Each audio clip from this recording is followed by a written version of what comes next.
ചെറുപ്പത്തിൽ നമ്മളിൽ പലരും ജാക്കി ചാൻ്റെ അഡ്വഞ്ചേഴ്സൊക്കെ കണ്ടത് ആക്ഷനും കോമഡിക്കൊക്കെ വേണ്ടിയിട്ടായിരുന്നു. ജാക്കി ചാൻ ഫൈറ്റ് ചെയ്യുന്നു, അങ്കിൾ ആണെങ്കിൽ മാജിക് ഉപയോഗിക്കുന്നു, ഷെൻഡു ആണെങ്കിൽ ലോകം കീഴടക്കാനും ശ്രമിക്കുന്നു. അങ്ങനെ ഒരു സിമ്പിൾ കാർട്ടൂൺ എന്നായിരുന്നു നമ്മുടെ വിചാരം. എന്തുകൊണ്ടാണ് ഷെൻഡു എന്ത് വില കൊടുത്തും ആ 12 മാന്ത്രിക കല്ലുകൾ തിരിച്ചു നേടാൻ ശ്രമിക്കുന്നത്? എന്തുകൊണ്ടാണ് അങ്കിൾക്ക് ലോകത്തിലെ ഏറ്റവും അപകടകരമായ മാജിക്കിനെ കുറിച്ച് ഇത്രയും അറിവുള്ളത്? ഇന്നത്തെ ഈ ഒരു വീഡിയോയിൽ നമ്മൾ ഒഫീഷ്യൽ സ്റ്റോറിയും പിന്നെ ചില പോപ്പുലർ ഫാൻ തിയറീസും ഒക്കെ ചേർത്ത് ഈ ചോദ്യങ്ങൾക്കൊക്കെ ഉള്ള ഉത്തരം തേടാൻ പോവാണ്. ഒഫീഷ്യൽ സ്റ്റോറി പ്രകാരം ഷെൻഡു ഒരു ഫയർ ഡീമനാണ്. തൻ്റെ ശക്തി നഷ്ടപ്പെട്ട ശേഷം വീണ്ടും പഴയ ശക്തി വീണ്ടെടുക്കാൻ അവന് 12 മാന്ത്രിക കല്ലുകൾ തേടുകയാണ്. അത് നമുക്ക് എല്ലാവർക്കും അറിയുന്ന കാര്യമാണ്. പക്ഷെ ഇവിടെ ഒരു ചോദ്യം ഉയർന്നു വരുന്നത് എന്താണെന്ന് വെച്ചാൽ, ഒരു ഡീമന് ലോകം കീഴടക്കാനാണ് ലക്ഷ്യമെങ്കിൽ മാന്ത്രിക കല്ലുകൾ ഇല്ലാതെയും അവന് പലവട്ടം വലിയ നാശം വിധിച്ചിട്ടുണ്ട്. പിന്നെ എന്തുകൊണ്ടാണ് അവൻ തൻ്റെ മുഴുവൻ ശ്രദ്ധയും മാന്ത്രിക കല്ലിലേക്ക് മാത്രം തിരിച്ചത്? ചില ഫാൻസിൻ്റെ തിയറി പറയുന്നത് മാന്ത്രിക കല്ലുകൾ വെറും പവർ മാത്രമല്ല നൽകുന്നത്, ഷെൻഡുവിൻ്റെ യഥാർത്ഥ ഐഡൻറ്റിറ്റിയുടെ ഭാഗങ്ങളാണ് അത് ഓരോന്നും. ഉദാഹരണത്തിന് റാബിറ്റിൻ്റെ ചിഹ്നമുള്ള മാന്ത്രിക കല്ല് സ്പീഡ് മാത്രമല്ല നൽകുന്നത്, അതുപോലെ തന്നെ ഡ്രാഗൻ്റെ ചിഹ്നമുള്ള മാന്ത്രിക കല്ല് ഫയർ മാത്രമല്ല നൽകുന്നത്. ഓരോന്നും ചേർന്നാലാണ് ഷെൻഡു വീണ്ടും പൂർണ്ണനാവുന്നത് എന്നാണ് ആ തിയറി പറയുന്നത്.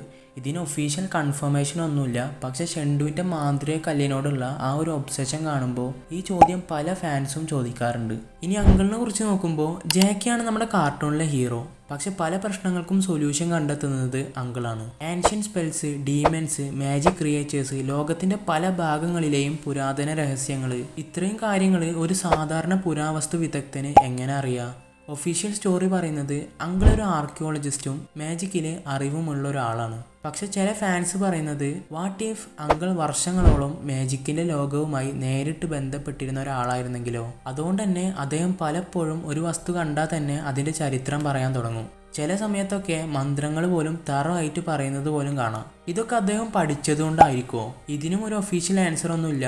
പക്ഷെ അങ്കിളുടെ ഈ ഒരു പാസ്റ്റിനെ കുറിച്ച് സീരിയസ് ആണെങ്കിൽ ഒരിക്കലും വിശദമായിട്ട് പറയുന്നുമില്ല.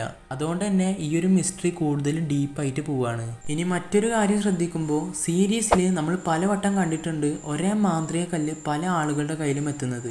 ജാക്കി ഉപയോഗിക്കുന്നുണ്ട്, വില്ലന്മാർ ഉപയോഗിക്കുന്നുണ്ട്, ചിലപ്പോൾ സാധാരണ ആളുകളും അത് സ്വന്തമാക്കുന്നുണ്ട്. ഒഫീഷ്യൽ സ്റ്റോറിയിൽ മാന്ത്രിക കല്ല് എല്ലാവർക്കും പവേഴ്സ് നൽകുന്ന ഒരു മാജിക്കൽ ഒബ്ജക്റ്റ് ആയിട്ടാണ് കാണിക്കുന്നത്. പക്ഷെ ചില ഫാൻസ് പറയുന്ന തിയറി കുറച്ച് ഇൻട്രസ്റ്റിംഗ് ആണ്. വാട്ട് ഇഫ് മാന്ത്രിക കല്ല് വെറും പവേഴ്സ് നൽകുന്ന ഒരു വസ്തു മാത്രമല്ല, മറിച്ച് അവ ഉപയോഗിക്കുന്ന ആളിൻ്റെ സ്വഭാവം കൂടുതൽ ശക്തമാക്കുന്ന ഒരു വസ്തു ആണെങ്കിലോ? ഒന്ന് ആലോചിച്ച് നോക്ക്. ഒരു നല്ല മനുഷ്യൻ്റെ കയ്യിലെത്തുമ്പോൾ ആ ശക്തി മറ്റുള്ളവരെ രക്ഷിക്കാൻ വേണ്ടിയിട്ട് ഉപയോഗിക്കുന്നു. അതേ മാന്ത്രിക കല്ല് ഒരു ദുഷ്ടൻ്റെ കയ്യിലാണ് എത്തുന്നതെങ്കിൽ അതേ ശക്തി നാശം വിതക്കാനും ഉപയോഗിക്കുന്നു. അതായത് പ്രശ്നം മാന്ത്രിക കല്ലിൻ്റെ അല്ല, അത് ഉപയോഗിക്കുന്ന മനുഷ്യനിലാണെങ്കിലോ? അതാണ് ഈ കാർട്ടൂൺ നമ്മളെ പഠിപ്പിക്കാൻ ശ്രമിക്കുന്നതെങ്കിലോ?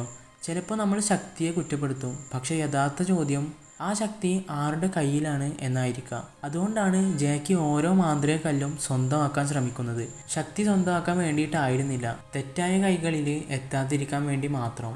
ജാക്കി ചാന് ശരിക്കും ഒരു ഹീറോ മാത്രമാണോ? സ്റ്റോറി പ്രകാരം ജാക്കിയും ഒരു ആർക്കോളജിസ്റ്റാണ്.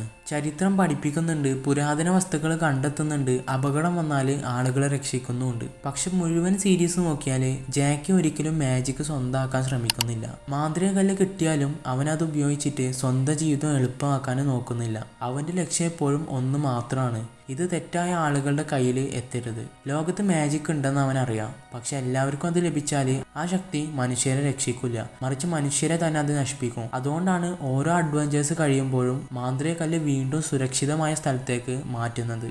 ഒരു പക്ഷേ ജാക്കി ചാൻ അഡ്വഞ്ചറിൻ്റെ യഥാർത്ഥ കഥ ഡീമൻസിനെ തോൽപ്പിക്കുന്നതിനെ കുറിച്ചായിരുന്നില്ല, മറിച്ച് ശക്തി ലഭിച്ചാൽ അതെങ്ങനെ ഉപയോഗിക്കണം എന്ന ചോദ്യത്തെക്കുറിച്ചായിരിക്കും.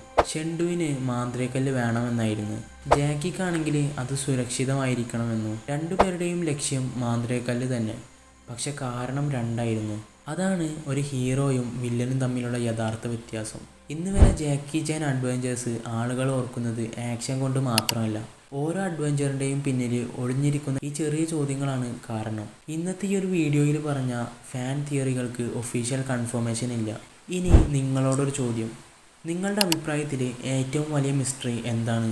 അങ്കിളുടെ പാസ്റ്റ് ആയിരുന്നോ, അല്ലെങ്കിൽ ഷെൻഡുവിൻ്റെ യഥാർത്ഥ ലക്ഷ്യമാണോ, അതോ അല്ലെങ്കിൽ മാന്ത്രിക കല്ലിൻ്റെ യഥാർത്ഥ പർപ്പസ് ആണോ? നിങ്ങളുടെ ആ ഒരു തിയറി എന്തായാലും കമൻറ്റിൽ എഴുതുക. ഒരു പക്ഷേ അടുത്ത വീഡിയോയുടെ തുടക്കം നിങ്ങളുടെ ആ ഒരു ഇൻട്രസ്റ്റിംഗ് കമൻറ്റിൽ നിന്നായിരിക്കും.